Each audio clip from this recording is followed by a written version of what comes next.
So me and the team have been researching a couple rebalance strategies this past week, specifically for crypto to stable liquidity pools. The reason why is because if you're in crypto to crypto liquidity pools, if you're structured properly, chances are you're still in range, right? Because Bitcoin, Ethereum, both those fell at the same pace, right? Solana, Ethereum, those ones fell at a relatively similar pace, right? I mean, Solana went down slightly more, but point is, if you don't have super tight ranges on your crypto to crypto pools, you're most likely still in range on them, right? You're just at an overall like dollar loss or so. You probably don't have that much divergence loss. At least that's how it is in my portfolio and a lot of our clients' portfolios. But if you're in crypto to stable liquidity pools, remember, as the price goes down, well, USDC is staying the same. So your USDC is being used to buy the crypto asset. And if you're out of range on them, you're now in a crypto asset that maybe you didn't want to hold in the first place, or maybe you did want to hold, which is the right way to do it. But you don't know what to do with it while it's out of range. You don't want to lock in divergence loss, but at the same time, you want to get back in the market so you can start earning fees. So the strategy that I'm going to show you today is ultimately what I would call a stable contingency shift rebalance strategy, basically. Long phrase, right? So we'll call it SCS for simple, right? And we're going to pull up a sold to USDC liquidity pool. I'm just going to use the one over on Orca, the largest fee tier with the highest amount of TVL. And we'll assume a deposit amount of 10,000 bucks. We're also going to go in here just for the sake of this demonstration and set USDC price exactly to 1, set sold price exactly to 140, just so we have some simple numbers in the top of our head. Now, assuming that we deployed in this pool, say a week ago or something like that, and let's just say that we're predicting the future in this instance, right? So we're going like, okay, what happens if SOL continues to go down? We're going to use a range of 115 to 175.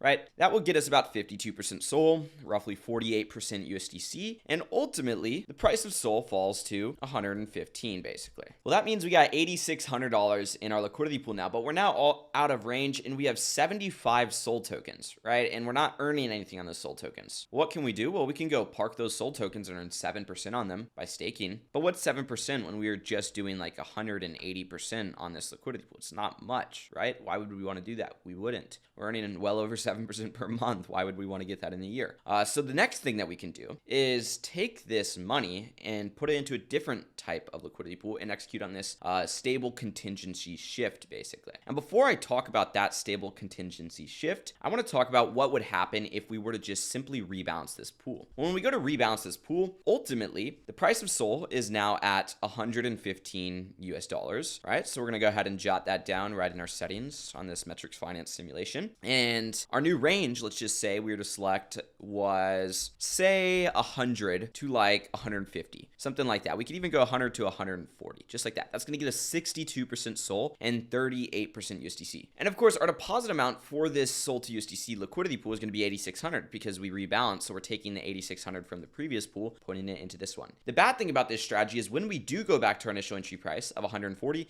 we have $9,130. We have significantly less.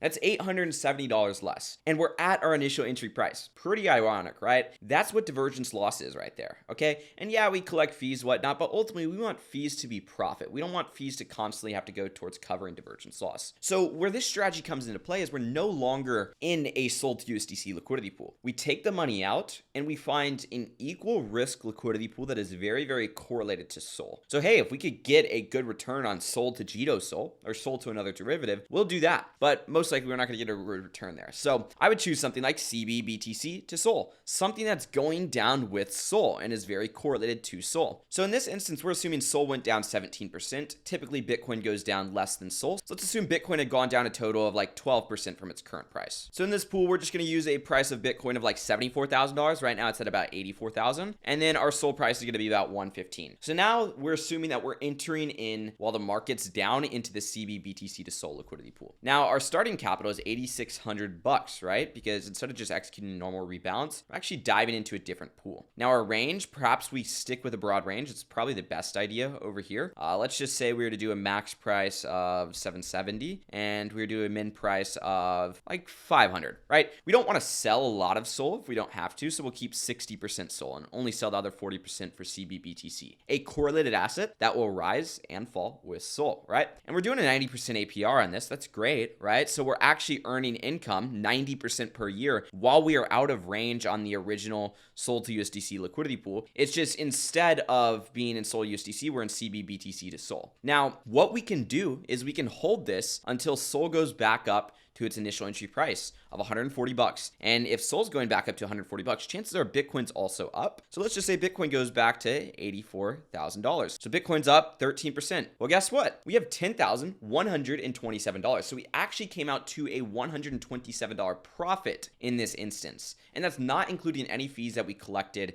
essentially from that first Sol to USDC position on the way down, and then also on the way back up from CBBTC to Sol. So what do we do here? Essentially, the high level overview is our initial position took that 4,700 bucks of USDC and dollar cost averaged into Sol on the way down. We accumulated a total of 75 Sol. And then we swapped a portion of that, 40%, into a correlated asset, an asset that also rises, right? Like CBBTC. And then we held those back to our initial entry price and we had a $127 profit. Now, let's just say it took 7 days for Sol to go down, right? Well, we just generated $343 in fees. And let's just say it took 7 days for it to go back up. That's another $150 in fees. So guess what? We made $500 in fees in total, which means that we came out to not just a $127 profit, but a $627 profit. And we wrote it down, we wrote it back up, and we basically had no divergence loss. Now on paper, we had divergence loss, but in the actual position, when we look at the overall strategy, we did not have divergence loss because these net each other out. So the reason why I call this a stable contingency shift is simply because